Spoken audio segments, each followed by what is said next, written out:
오늘 말씀은 역대하 16장 말씀입니다. 1절에서 10절까지만 보려고 합니다. 역대하 16장 1절에서 10절까지입니다. 네, 우리 찾으셨으면 우리 같이 저랑 교독했으면 좋겠습니다. 아사가 다스린 지 36년째에 이스라엘 왕 바아사가 유다를 치러 올라와서 아무도 유다 왕 아사에게 오가지 못하도록 라마성을 건축했습니다. 여호와와 성전과 자기 왕궁의 창고에 있던 은과 금을 가져다가 다메섹을 다스리는 아람 왕 베나다드에게 보냈습니다. 아사가 말했습니다. 내 아버지와 당신의 아버지 사이에 있던 것처럼 나와 당신 사이에 조약을 맺읍시다. 내가 당신에게 은과 금을 보냅니다. 이제 이스라엘 왕 바아사와 맺은 조약을 깨십시오. 그러면 그가 내게서 물러갈 것입니다. 베나닷은 아사 왕의 말을 듣고 이스라엘 성들을 치기 위해 그들의 군사장관을 보냈습니다. 그들은 이온, 단, 아벨바임, 납달리의 모든 창고 성들을 함락시켰습니다. 바아사가 이 소식을 듣고 라마를 건축하던 것을 멈췄습니다. 아사 왕은 모든 유다 사람들을 불렀고 그들은 바아사가 라마에서 쓰려고 하던 돌과 나무들을 가져왔습니다. 아사 왕은 그것들로 게바와 미스바를 건축했습니다. 그때 선견자 하나니가 유다 왕 아사에게 와서 말했습니다. 왕이 왕의 하나님 여호와가 아니라 아람 왕을 의지했기 때문에 아람 왕의 군대가 왕의 손에서 벗어났습니다. 에티오피아와 리비아 사람들은 전차와 말의 수가 많고 강한 군대가 아니었습니까? 그럼에도 왕이 여호와를 의지했기 때문에 여호와께서 그들을 왕의 손에 넘기셨던 것입니다. 여호와의 눈은 세상을 두루볼 수 있어서 그 마음이 온전히 그분께 향하는 사람들을 힘입게 하십니다. 왕은 이번 일에서 어리석게 행했으니 이제 전쟁에 휘말릴 것입니다. 아사는 이 말을 듣고 선견자에게 화를 냈습니다. 왕은 매우 화가 나서 하나니를 감옥에 가뒀습니다.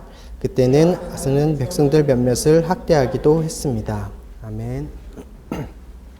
네, 솔로몬 왕 이후에 이스라엘은 북이스라엘과 남유다로 나눠지게 됩니다. 그리고 남유다는 르호보암을 시작으로 해서 다윗의 후손이 그 왕위를 이어가게 되고요.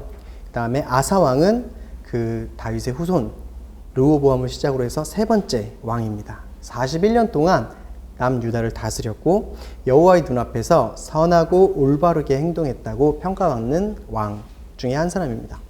역대하에는 14장에서 16장까지 이어서 이 아사 왕에 대한 이야기를 기록하고 있어요. 그리고 16장은 아사 왕의 통치 후반부를 기록하고 있습니다. 그래서 우리가 오늘 본문을 좀 이해하기 위해서 이 아사 왕에 대한 이야기를 같이 좀 볼게요. 그 앞에 14장, 15장의 내용이긴 한데 아사 왕은 여호와의 눈앞에 선하고 올바르게 행동했다고 전하고 있어요. 그는 이방 제단들을 없애고 아세라 우상들을 찍어버렸다고. 그리고 유다의 백성들로 하여금 여호와를 찾게 하고 하나님의 율법과 명령을 지키게 했습니다. 그러던 중에 에티오피아 사람 세라가 유다를 치려고 100만의 군대와 300대의 전차를 끌고 진군해온 일이 있었습니다. 그래서 이 당시 유다의 병력은 창병, 큰 방패와 창을 가진 병사가 30만, 그리고 작은 방패와 활을 든 병사, 왕국의 베냐민 지파의 병사가 28만, 합이 58만이죠. 근데 모두가 용감했다고 하는 걸 보면 어떻게든 그 계략을 잘 짜고 주변 동맹국을 이용을 하면 절망적인 싸움이 되지 않을 정도의 숫자였던 것 같아요. 그런데 아사 왕은 그와 같이 계략을 짜고 주변 동맹국과 함께 싸우는 게 아니라 다른 방법을 택했습니다. 다른 방법은 하나님 여호와께 부르짖는 거예요. 그래서 역대하 14장 11절에 이렇게 부르짖었다고 합니다. 여호와여, 힘없는 사람들이 강한 사람들에게 대항할 때 도와줄 분은 주밖에 없습니다. 우리 하나님 여호와여, 우리를 도와주십시오. 우리가 주를 의지하고 주의 이름으로 이 큰 군대에 맞서 나왔습니다. 여호와여, 주께서는 우리 하나님이십니다. 사람이 주를 이기지 못하게 하십시오. 그렇게 기도한 그 아사의 기도를 주님께서 들으셨고, 이 아사는 사람으로서의 자신의 지혜나 능력보다는 그 능력 있으신 하나님의 도우심을 구했고, 한낱 사람이 주를 이기지 못할 것을 선포하면서 오직 주의 도우심을 구하는 모습을 보여주었어요. 그러니까 가장 두려울 때 오직 여호와를 찾았고, 또 이는 하나님을 기쁘시게 했고, 하나님께서는 자신을 찾는 아사 왕과 유다 백성들을 도와서 그 에티오피아 대군과 맞서서 승리하게 하십니다. 그리고 후에 하나님께서는 오뎃의 아들 아사랴라는 사람에게 임하셔서 하나님의 마음을 아사 왕에게 전하세요. 역대하 15장 2절에 보면 아사 왕은 온 유대와 베냐민 지파야 내 말을 잘 들으라. 너희가 여호와와 함께 하는 한 여호와께서 너희와 함께 계실 것이다. 너희가 그분을 찾으면 그분을 찾게 될 것이지만 너희가 그분을 버리면 그분이 너희를 버리실 것이다.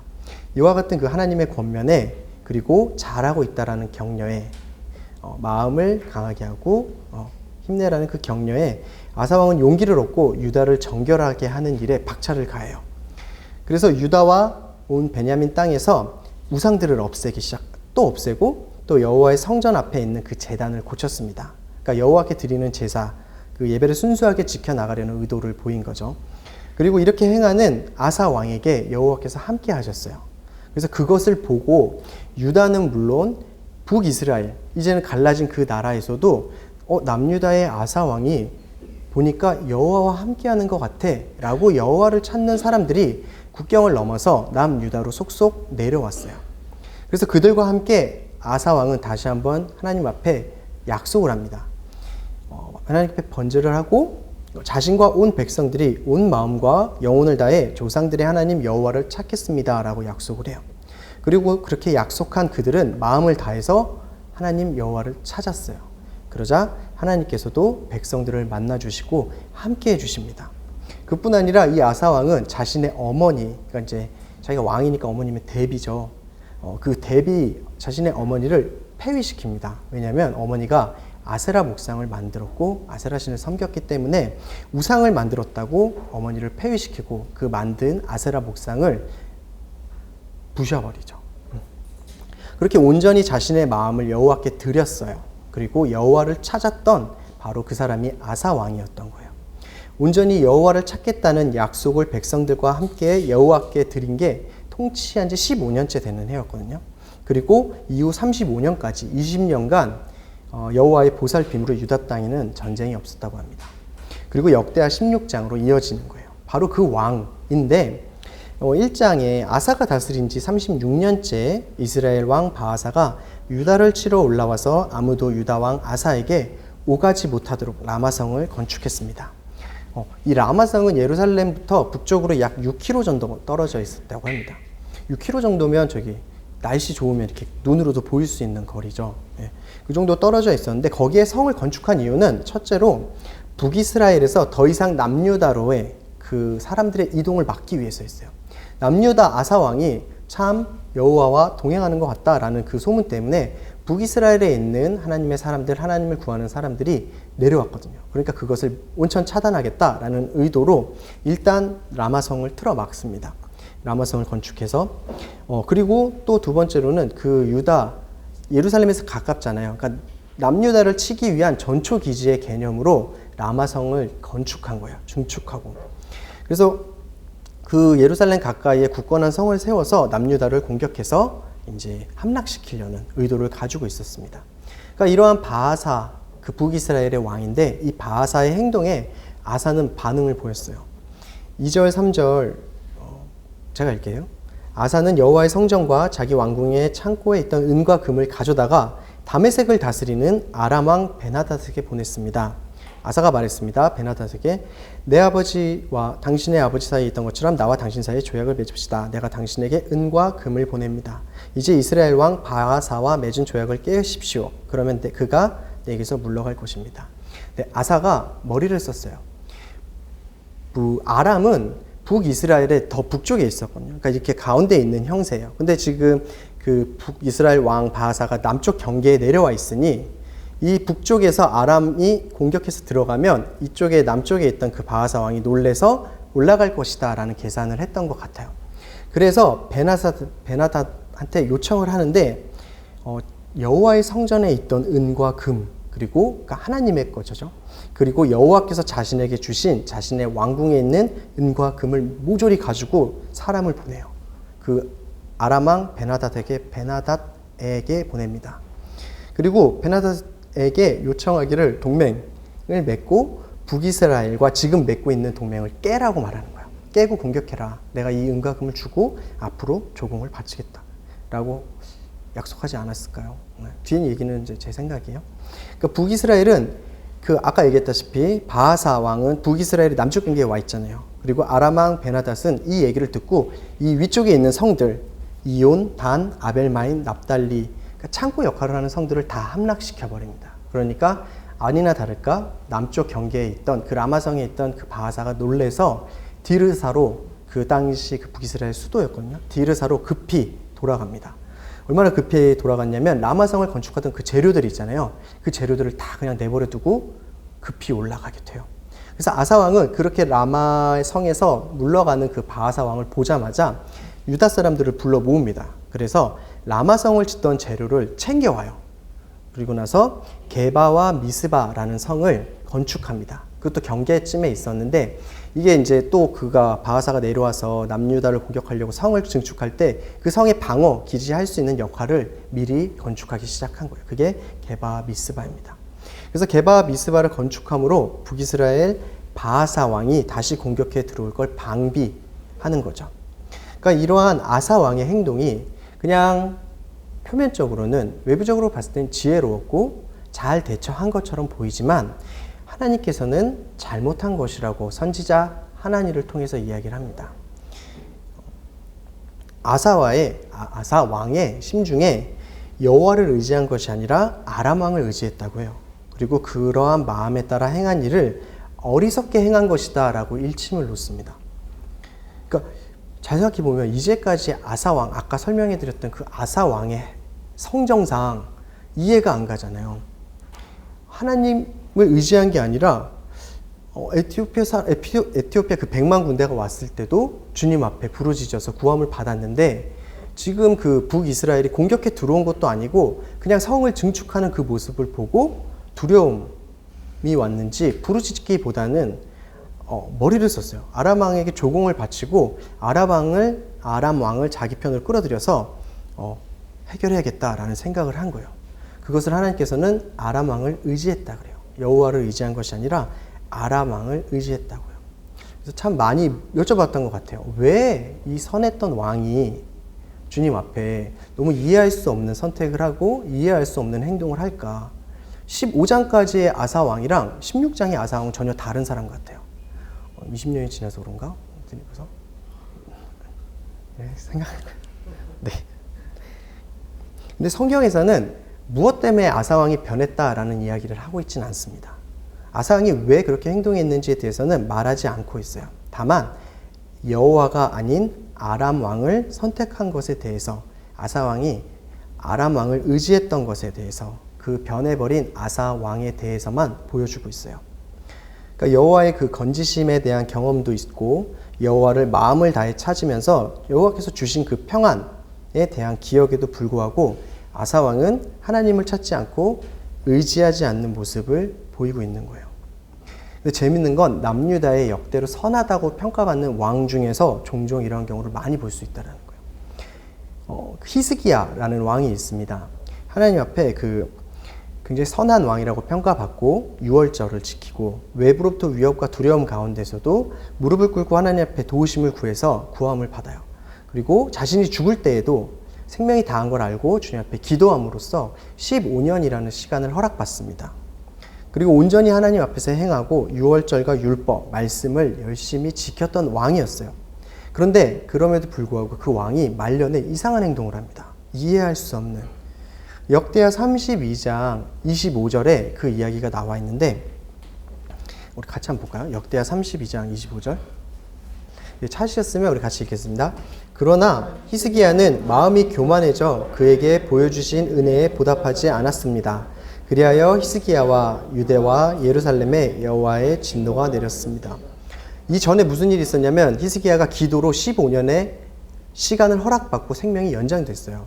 근데 그 다음 절에 바로 히스기야가 여호와의 교만에도 불구하고 교만해졌다고, 여호와의 은혜에도 불구하고 교만해졌다고 이렇게 이야기를 합니다. 그리고 회개는 했습니다. 여호와의 진노를 받고 회개는 했지만 이후 바벨론 사절단이 왔을 때 자신의 나라의 위세를 드러내고자 하는 교만한 마음을 다시 보이는 모습을 보여요. 또 다른 왕이 있어요. 요시야와라는 왕이 있습니다. 그가 남유다의 왕인데 그 역시 여호와의 눈앞에 올바르게 행했고 어렸을 때부터 하나님 여호와를 찾았다고 해요. 그리고 유다와 예루살렘에 있는 산당, 아세라상, 우상들을 부어 만든 형상들을 다 없앴어요. 또 바알들의 제단을 다 부수고 회개하고 율법책을 찾아서 우리가 주님 앞에 잘못 서 있구나를 알고 모든 백성들과 함께 회개하고 유월절을 지키면서 율법을 지켜요. 역대로 요시야 왕처럼 유월절을 지켰던 왕이 없다고 평가될 정도로 잘 지킵니다.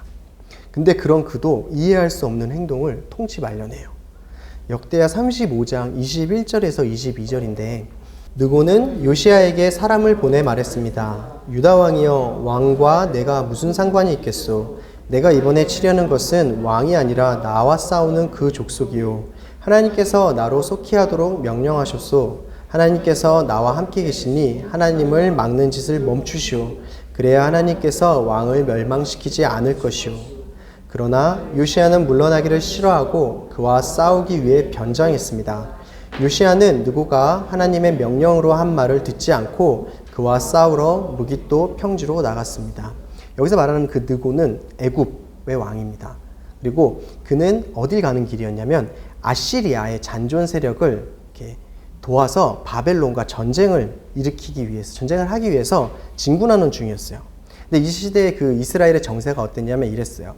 그 바벨론이 이제 막 이렇게 커지기 시작하면서 아시리아와 이렇게 붙었는데 바벨론이 이겨요. 그래서 아시리아가 거기 무너지기 직전까지 갑니다. 그런데 아시리아에 있는 잔존 세력들이 이렇게 이제 게릴라처럼 숨어서 한 군데 모인 거예요. 그래서 그곳에 모여서 이제 마지막으로 그 바벨론과 대항해서 전쟁을 일으켜서 아시리아를 다시 세울 생각을 하고 있습니다.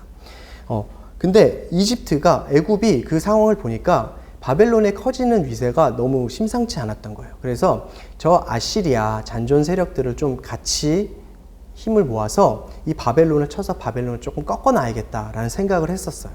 그래서 그 아시리아의 잔존 세력을 도와서 바벨론과 싸우기로 결정했습니다. 그 싸우는 장소가 어디냐면 그 이스라엘의 위편에 있는 장소거든요. 갈그미스라는 장소로 가고 있는데 당연히 그 애굽은 여기 이스라엘의 아래에 있고 갈그미스는 위에 있으니까 병력이 지나가면 이렇게 지나가겠죠. 그러니까 요시야의 눈에 그 애굽 사람의 군대가 잡힌 거예요. 그리고 그들이 그 아시리아의 잔존 세력을 도우러 간다는 것도 알았습니다. 그래서 요시야는 자신의 병력을 이끌고 그 군대를 막아서요. 그러니까 애굽 왕의 느고가 보낸 거예요. 사람을 보내서 한 말이 지금 방금 읽은 그 15절의 말씀이에요. 하나님의 뜻이 내가 가서 저들을 멸하라 하는 거였다. 그러니까 막지 마라. 그러니까 요시야 입장에서는 굳이 막을 필요가 없는데 요시야가 아마 아시리아가 완전히 멸망되기를 좀 바랬던 것 같아요. 그래서 애굽 왕이 아시리아를 도우러 가는 게 마음에 들지 않았던 건지 그렇게 정중하게 비키라고, 우리 그냥 지나가겠다, 그들과 싸우러 간다, 당신네랑 싸운 게 아니다 라고 이야기했음에도 불구하고 물러서지 않고 변장까지 하고 전쟁에 다시 나갑니다. 그러고 나서 그 전장에서 활에 맞고 부상을 입고 예루살렘으로 퇴각해요. 근데 예루살렘에 도착하고 요시야 왕은 죽습니다. 그러니까 분명히 하나님의 뜻이 아니었어요. 애굽 왕을 막아서는 것이. 하나님께서 요시야에게 바벨론을 도우라고 하신 것도 아니었던 것 같아요. 근데 그럼에도 불구하고 요시야는 물러나기를 싫어했고 전쟁을 벌이다 결국 죽게 됐습니다. 그러니까 이 두 경우에도 역시 그 성경에서는 이상하잖아요. 그 전까지 너무나 탁월하게 종교개혁을 일으키고 그 나라를 정결하게 만들었고 하나님 앞에 바로 서게 했던 그 왕들이 이 부분에 이르러서는 갑자기 교만해져서 하나님을 대적하는 행위를 하고 갑자기 하나님 말씀도 하지 않으셨는데 전쟁에 나가서 굳이 싸우다 죽는. 그러니까 히스기야가 요시야 왕이 이상한 행동을 보이는데 성경에서는 역시 왜 그들이 그런 행동을 보였는지에 대해서 말씀하지 않고 있어요. 다만 그들이 그렇게 변한 모습만을 보이고 있습니다.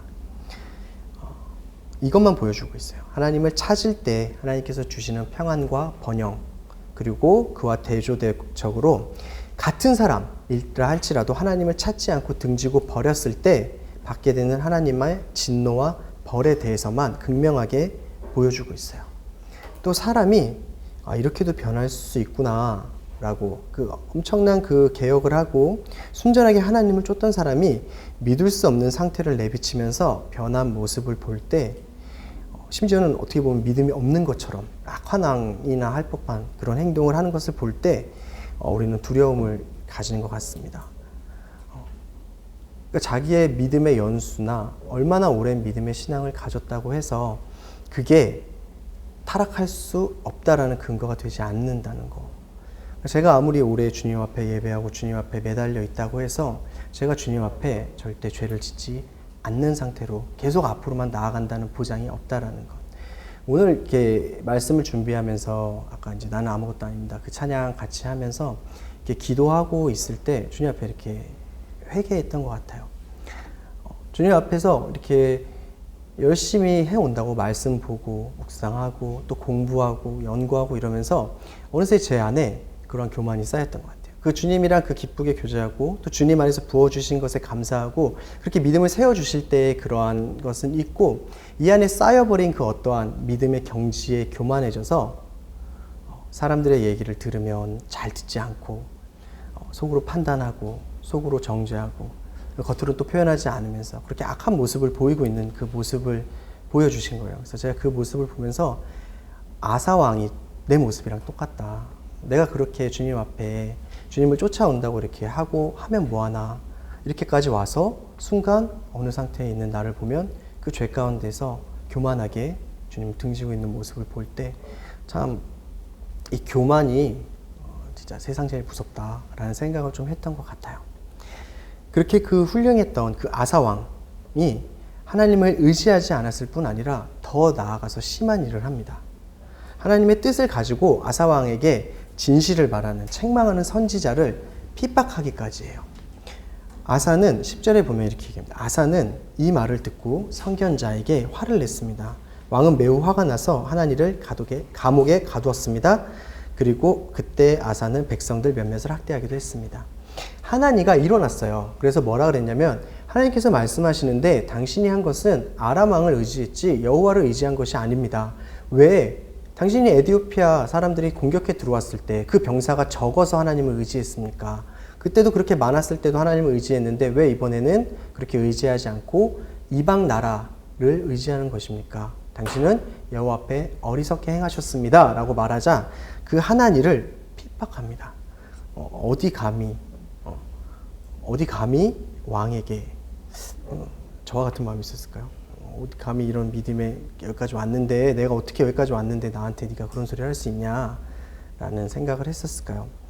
그러니까 그 하나님의 편에 서서 하나님의 말씀을 전하는 그 하나니를 핍박하고 또 그 하나니가 핍박받자 그 아까 아사가 종교개혁했잖아요. 그러니까 하나님을 찾는 사람들이 많이 있었단 말이에요. 그래서 그 중에서도 몇 명은 그 하나니가 핍박받는 걸 보고 왕이시여 그렇게 하시면 안 됩니다. 하나님의 말씀을 전하는 그를 어떻게 그렇게 함부로 대하실 수 있습니까? 그의 말이 하나님께로부터 왔다고 생각하신다면 어떻게 그를 핍박할 수 있습니까? 라고 이야기를 한 것 같아요. 근데 그렇게 이야기를 하는 백성들까지도 하나님께서 하나님이란다. 그 아사 왕이 거꾸로 핍박하는 거예요. 하나님과 같이 학대하는 거예요. 그 모습은 정말 그 선한 왕이라고 평가받는 아사의 모습이라고 믿겨지지 않을 정도로 성경 최초로 하나님의 선지자를 핍박한 왕이 되었어요. 최초인가? 이방 나라 말고. 네. 그러니까 이런 아사 왕이 북이스라엘의 그 바하사 왕한테 밀려서 이방 군대를 끌어들여서 도움을 요청하고 그리고 그것 때문에 향후 거의 한 1세기 동안 이 남유다와 북이스라엘은 그 아람이라는 나라에 시달림을 당하게 돼요. 내정 간섭을 당하게 되고 계속 공격을 받게 되고 제일 무서워했던 나라가 또 아람입니다.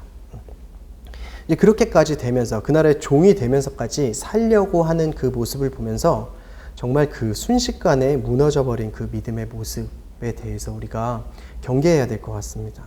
그냥 단순한 참담함을 넘어서 10년, 20년 아니면 더 오랜 시간 동안 하나님과 동행했다고 할지라도 정말 한순간에 무너져 버릴 수 있다는 가능성이 이 사람을 통해서 보여주신 것과 같아요.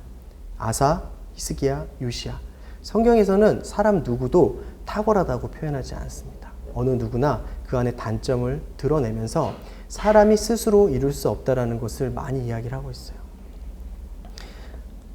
실제로 우리의 삶에서도 바라볼 때 가장 경건하고 쓰임받던 사람들, 아니면 신실하다고 보였던 사람들, 아니면 엄청 큰 사역을 행하고 와, 저 사람 정말 대단하다, 하나님의 정말 굉장한 사역자다라고 보이는 사람들이 그 축복의 꼭대기에 서 있다가 넘어져서 저 바닥으로 추락하는 경우를 우리는 종종 보게 됩니다. 여러 가지 신문을, 여러 가지 뉴스를 통해서요. 사도 바울이 고린도전서 9장 27절에 이렇게 고백하고 있어요. 내가 내 몸을 쳐서 복종시키는 이유는 내가 다른 사람에게는 복음을 전하고 도리어 나 자신은 버림받지 않도록 하기 위함입니다.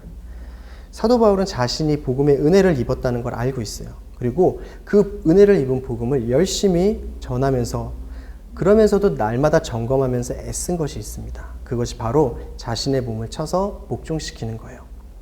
자신의 육신이 할 수 있는 모든 것들, 그리고 판단하는 것, 분별하는 것, 그리고 욕심 등 그런 모든 것들을 하나님의 말씀 앞에 복종시킵니다. 그리고 하나님의 뜻과 하나님의 마음 앞에 자신의 마음이 세상 것에 미혹되지 않도록 날마다 애쓰는 거예요. 우리의 어떠한 행위가, 우리가 이루었던 어떠한 좋은 것들이 우리가 가진 믿음을 하나님 앞에서 굳건히 지켜주거나 온전하게 해주지 못합니다.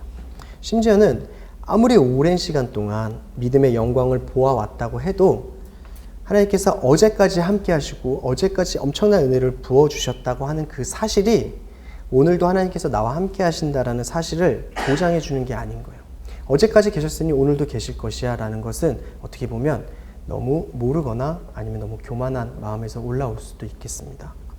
하나님께서 우리에게 행하신 일들을 기억해야 되는 것은 맞아요. 그런데 그건 오늘의 믿음을 세워주기 위한 도움으로서의 역할이지, 그것 자체가, 그걸 근거로 하나님 앞에 오늘도 함께 동행해 주세요, 어제도 함께 하셨잖아요 라고 말할 수는 없다라는 거예요. 아무리 뛰어나고 큰일, 탁월한 일을 하나님 앞에서 해낸 것조차도 그러한 사실이 오늘 내가 하나님과 동행할 수 있다는 근거가 되지 못하는 것처럼, 그것을 담보로 하나님 앞에, 하나님 제가 하나님 앞에서 이 엄청난 사람을 구원했잖아요. 복음으로 인도했잖아요. 하나님 내가 이렇게 큰 일을 했잖아요 라고 했다고 하나님 저와 동행해 주세요 라고 말할 수 있는 근거가 안 된다는 거예요. 우리 빌립보서 잠깐 좀 찾아볼까요? 신약성경 빌립보서 3장 8절에서 9절입니다. 네, 우리 찾으셨으면 같이 읽도록 하겠습니다. 내가 참으로 모든 것을 해로 여기는 것은 내 주 그리스도 예수를 아는 지식이 가장 고상하기 때문입니다. 그분으로 인해 내가 모든 것을 잃어버리고 심지어 배설물로 여기는 것은 내가 그리스도를 얻고 그 안에서 발견되기 위한 것입니다.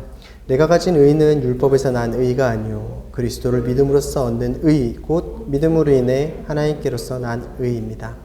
그 사실을, 아까 우리가 나눴던 그 사실을 사도 바울은 이 본문에서 이야기를 하고 있어요. 모든 것을 해로 여기고 잃어버리고 배설물로 여기는데, 여기서 말하는 그 모든 것은 예수님을 알기 전에 자신이 가지고 있었던 지위 혹은 명예, 권력을 말합니다. 그런데 그것뿐만이 아니라 예수님을 알고 나서 교회를 세우고 많은 영혼들에게 복음을 전하고 하나님 안에서 우리가 봤을 때 너무나 큰일이다 라고 이야기하는 것들을 사도 바울은 많이 이루었어요. 이 빌립보서가 옥중서신이잖아요.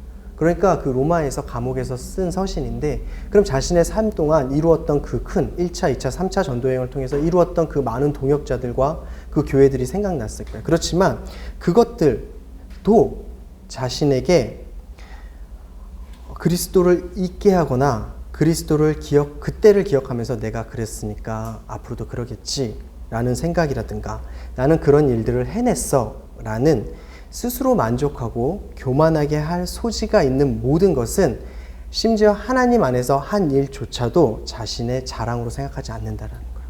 그것조차도 다 배설물처럼 여긴다는. 그러니까 사도 바울은 자기로 하여금 교만하게 하는 생각, 그러니까 교만한 생각을 조금이라도 가지게 하는 그 모든 것들을 다 배제시키는 거예요. 그것이 주님이 능력 주셔서 해낸 일일지라도. 그러니까 단지 사도 바울이 바라는 거는 그리스도를 믿음으로써 얻는 의, 그거 하나였습니다. 그리스도를 통해서 이루어진 하나님과의 그 화목, 그리스도를 통해서 가능한 하나님과 오늘 동행하는 것, 그것만을 원하고 바란 거예요. 과거의 어떤 것이 아니라 지금 내 중심이 어디에 있는지, 과거에는 내가 하나님과 같이 했으니까가 아니라 오늘 내가 하나님을 찾고 있는 삶을 있는지, 내가 한번 찾아서 하나님이 나와 동행했으니 앞으로 영원히 함께 계시겠지가 아니라 내가 지금 이 순간도 하나님께서 나와 함께 하시기를 우리가 찾고 있는지, 그래서 주님께 도와달라고, 오늘도 동행해 달라고 그리스도를 통해서 간절히 매달리고 있는지에 대해서 말씀하고 계십니다. 그러니까 바로 이 순간에, 매 순간에 우리가 하나님을 찾는 가난한 마음 있잖아요. 하나님을 구하는 상한 심령이 아니면 안 되는 거예요. 오늘 본문 아사왕의 이야기가 14장, 15장, 16장 3장에 걸쳐서 기록이 되어 있어요. 근데 재밌는 것이 14장과 16장에 대조가 이루어지는데 14장에서는 하나님을 전심으로 찾는 아사왕에 대해서 기록을 하고 있습니다. 16장에서는 이와 반대로 하나님을 전혀 찾지 않고 의지하지 않는 아사왕에 대해서 기록하고 있어요. 또 14장에서는 에디오피아 군대가 쳐들어왔을 때 아사왕은 하나님께 부르짖었다고 했잖아요. 16장에서는 북이스라엘의 바하사왕이 라마성을 건축할 때 아사왕은 하나님이 아니라 아람왕 베나닷을 찾아갔으며 그를 의지하는 모습을 보여요. 14장에서도 10장에서 자신도 여호와를 찾으면서 백성들로 하여금 하나님의 율법을 지키고 하나님을 찾을 것을 그렇게 섬기도록 이렇게 해요. 그런데 16장에서는 전쟁에 있어서도 아니면 자신의 병에 있어서도 아까 읽진 않았지만 뒤에 그 아사왕의 발에 병이 났는데 아사왕이 그래도 여호와를 찾지 않고 의사들만 찾았습니다 라고 굳이 기록을 해놨습니다. 여호와를 찾지 않았다는 사실을 강조하고 싶은 건데 자신의 병에 있어서도 아사왕은 하나님을 찾지 않고 여호와를 섬기는 선지자와 백성들을 핍박하는 거예요. 이 대조가 가운데 15장을 두고 이루어지고 있습니다. 하나님을 찾는 아사왕, 가운데 15장 하나님을 찾지 않는 아사왕. 그래서 이 15장을 통해서 하나님께서 전하시고 싶은 말씀이 바로 이건 거예요. 15장 2절에 우리 같이 한번 읽어볼까요? 역대하 15장 2절입니다. 그는 아사를 만나러 나가 말했습니다. 아사왕과 온 유다와 베냐민 지파야, 내 말을 잘 들으라. 너희가 여호와와 함께하는 한 여호와께서 너희와 함께 계실 것이다. 너희가 그분을 찾으면 그분을 찾게 될 것이지만 너희가 그분을 버리면 그분이 너희를 버리실 것이다. 그 14장에서 16장까지 아사왕의 이야기를 통해서 하나님께서 우리에게 전하고자 하시는 말씀은 찾는 자를 만나 주신다는 하나님이시라는 거예요. 온전히 주를 찾을 때 그 아사왕을 만나 주신 하나님, 그리고 또 주를 찾지 않는 아사왕을 여기서는 이제 하나님께서도 버린다고 하셨는데 제가 볼 때 버리시지 않았던 것 같아요. 그 선견자 하나니를 통해서 나를 찾으라고 보내셨고 병을 주심으로써 이제 좀 깨닫고 나를 찾으라고 말씀하고 계시는 것 같습니다. 그러니까 하나님께서는 하나님을 온전히 찾는 사람을 기다리고 계신 거예요. 하나님께서는 자신의 백성으로 하여금 자신의 자녀로 하여금 너희가 나를 찾으라라고 하십니다. 그러니까 이 말씀은 하나님을 찾지 않는 자에 대한 정죄가 아니라 반드시 하나님을 찾아야 하는 것에 대한 말씀이고 또 격려인 거예요. 하나님을 찾고 있는 사람은 반드시 그분을 만날 것이니 강해지고 포기하지 마십시오 라고 권면하고 있고, 하나님을 찾지 않고 등지고 있는 자들에게는 그렇게 있지 말고 마음을 돌이켜서 하나님을 찾으십시오. 하나님 밖에는 소망이 없습니다 라는 이야기를 하고 있습니다. 15장 그 3절 4절에서 이렇게 되어 있어요. 이스라엘은 오랫동안 참 하나님이 없었고 가르치는 제사장도 율법도 없이 지내왔다. 그 어려움 가운데서 이스라엘의 하나님 여호와께 돌아와 그분을 찾음으로 하나님께서는 백성들을 만나 주셨다. 그러니까 어려움 가운데에서 하나님을 찾지 않는 상태에서 마음을 돌이켜서 여호와께 돌아와서 그분을 찾았더니 하나님께서는 그분의 백성을 만나 주셨다라고 기록을 하고 있어요. 그리고 나서 강해지고 낙심하지 말라고 이렇게 이야기를 하고 있습니다. 그러니까 이처럼 하나님께서는 세상을 두루 보시면서 자신의 자녀들이 그 마음이 온전히 하나님께 향한 사람들을 찾고 있습니다. 그리고 그들을 힘있게 하시고요. 그러니까 우리의 힘이 다른 데가 아니라 오직 하나님께로부터 나오고 또 우리가 하나님을 찾을 때 그 힘을 받을 수 있다라는 거예요. 우리가 하나님과 동행할 근거 역시 우리에게 있는 것이 아니라 우리를 위해서 이 땅에 오셔서 십자가에서 죽으신 그 그리스도께 있는 거고요. 그리스도 안에서 우리가 하나님 앞에 나아가야 됩니다. 어제와 그제까지의 믿음은 어제의 나와 그저께의 나에게 부어주신 은혜예요. 오늘의 믿음은 오늘 부어주셔야 합니다. 우리가 그것을 받아야 돼요. 오늘의 믿음은 오늘 부어주시는 하나님의 은혜로만 세워집니다. 주의 도우심을 구하고, 우리 어저께 같이 아침에 묵상 10편 20, 30 봤죠? 라이브로. 네, 거기 30편. 네, 숫자 약해서 10편 30편 보시면서 주의 도우심을 구해야 될 것에 대해서 우리가 기도했잖아요. 주의 도우심을 그렇게 매일매일 구하고, 오늘도 동행하실 것을 구하고, 주님이 없으면 아무것도 할 수 없음을 뼈저리게 느끼고, 또 기도 없이는 아무것도 스스로 행할 수 없음을 깊이 느끼고, 또 그렇게 하나님을 찾는 상한 마음으로 우리가 주님을 찾기를 원합니다. 우리의 믿음이 어디까지 이르렀든지, 믿음의 여정을 어느 정도까지 왔든지 그곳에 만족하지 않았으면 좋겠어요.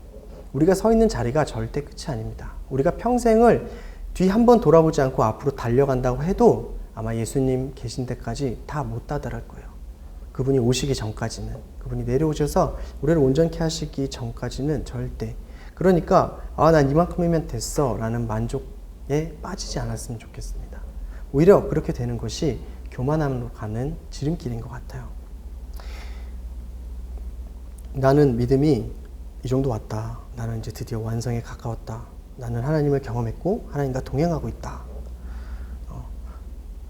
라고 생각을 하시면 더 끝까지 그 믿음을 놓치지 않도록, 만족하고 교만하지 않도록 사도 바울처럼 스스로의 몸을 쳐서 날마다 하나님의 뜻과 마음에 나의 육신의 생각과 육신의 정욕을 복종시켰으면 좋겠습니다. 꼭 두려움이 닥쳐올 때 그것이 두려움이 아니다 라고 믿는 것이 아니라 두려운 상함임을 인정하고 그 상황 가운데 하나님의 도우심을 구했으면 좋겠습니다. 그러면 두려움을 넘어서 일하시는 주님을 반드시 만나실 거예요. 만약에 죄에 대해 넘어졌잖아요. 그 죄를 이기지 못하는 자신을 인정하십시오. 나는 이 죄에 약하다.